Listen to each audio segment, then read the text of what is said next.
Assalamualaikum warahmatullahi wabarakatuh. Allahumma salli ala sayyidina Muhammadin salatan tunjina biha min jami'il ahwali wal afat wa taqdilana biha jami'il hajat wa tutahhiruna biha min jami'is sayyiat wa tarfa'una biha indaka ala darajat wa tuballighuna biha aqsal ghayat min jami'il khairati fil hayati wa ba'dal mamat. Amma ba'du. Oke guys, lagi viral ya, ada peristiwa seorang pemuda yang menendang sesajen tanda kutip ya, yang berada di kaki Gunung Semeru. Oke, ini ilustrasinya ya. Nah, dia lempar gitu ya. Nih, ini ada pisang juga gitu kan, macam-macam lah makanan.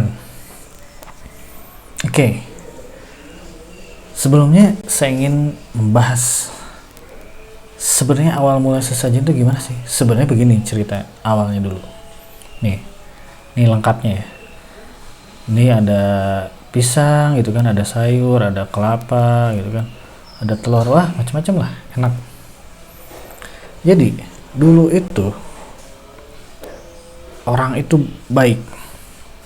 Jadi ketika di perkampungan, lalu dekat hutan sekitarnya, di hutan itu mereka tahu ada hewan-hewan seperti kera dan lain-lain.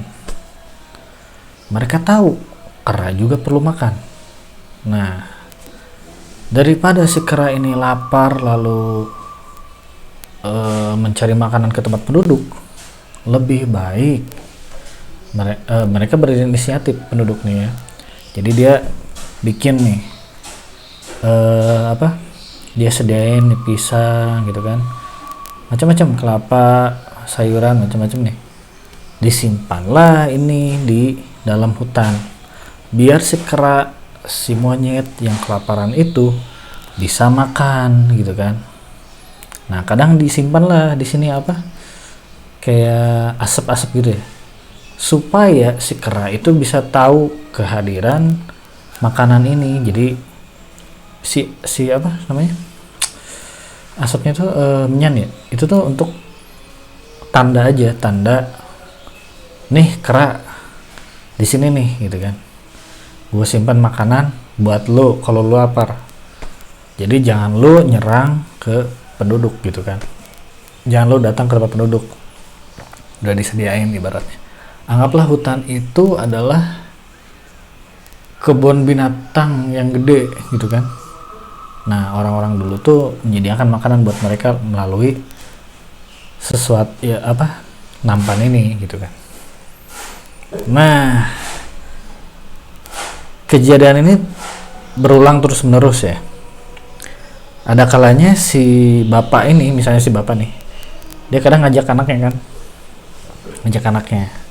Nah, karena kadang-kadang dia tuh tak mau ribet gitu kan, tak mau ribet cerita panjang lebar ke anak kecil gitu kan. Jadi dia ngomongnya ini supaya menghalau makhluk halus, padahal bukan. Jadi sebenarnya itu adalah untuk memberikan makanan kepada hewan seperti kera dan monyet di sana, biar dia nggak kelaparan, nggak datang ke tempat penduduk gitu guys. Nah, atau bisa juga buat orang yang tersesat di hutan ya kan, dia bisa makan tuh ini makanan ini kalau dia kepepet ya. Kalau kepepet ya, kalau nggak kepepet mending nggak usah sih. Oke.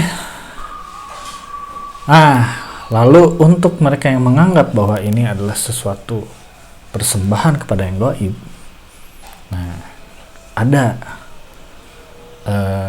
ayatnya ya, itu di Al-Baqarah ayat 190 yang isinya adalah, dan perangilah di jalan Allah orang-orang yang memerangi kamu, tetapi janganlah kamu melampaui batas, karena sesungguhnya Allah tidak menyukai orang-orang yang melampaui batas. Nah, maksudnya gimana? Coba perhatikan nih, dan perangilah jalan Allah orang-orang yang memerangi kamu. Andai pun si sesajen itu adalah sudah bukan tujuan awal ya, sudah berubah untuk sesuatu yang gaib, kita itu diperintah oleh Allah hanya memerangi orang yang memerangi kita. Nah, saat ini kita tidak dalam kondisi sedang berperang dengan agama lain ya. Jadi kita ini kondisinya kan damai gitu kan. Kita kan tidak berperang dengan Hindu Buddha kan, enggak kan. Kita ini damai. Nah, jadi sebenarnya menurut ayat ini kita ini tidak disuruh untuk memerangi mereka gitu. Kita hanya memerangi mereka yang mereka duluan yang menzalimi kita. Itu maksud ayat ini. Oke guys, jadi sebenarnya kita tidak usah menentang itu, intinya gitulah. Tidak maksudnya apa ya? Belum perlu gitu. Oke. Yang pertama ini. Yang kedua adalah di surat Al-Kafir ayat 6. Lakum dinukum waliyadin, untukmu agamamu dan untukku agamaku. Intinya andai pun itu si sesajen itu untuk sesuatu yang gaib, membiarkannya itu tidak berarti kita menyetujui hal itu, ya kan? Jadi ubah mindset kita bahwa oh ini makanan untuk kera, untuk monyet yang kelaparan, atau untuk orang yang tersesat, jadi tak apa-apa gitu kan. Pertama itu. Yang kedua, andai pun itu untuk sesuatu yang gaib, keyakinan agama lain, ya berdasarkan ayat ini tak apa-apa. Jadi untukmu agamamu, untukku agamaku. Jadi kita masing-masing menghormati kepercayaan yang ada gitu. Jadi kita jangan mengganggu kepercayaan, jangan mengganggu pihak lain selama pihak itu tidak memerangi kita. Oke guys, semoga penjelasannya cukup bisa dipahami ya, singkat pada jelas. Assalamualaikum warahmatullahi wabarakatuh.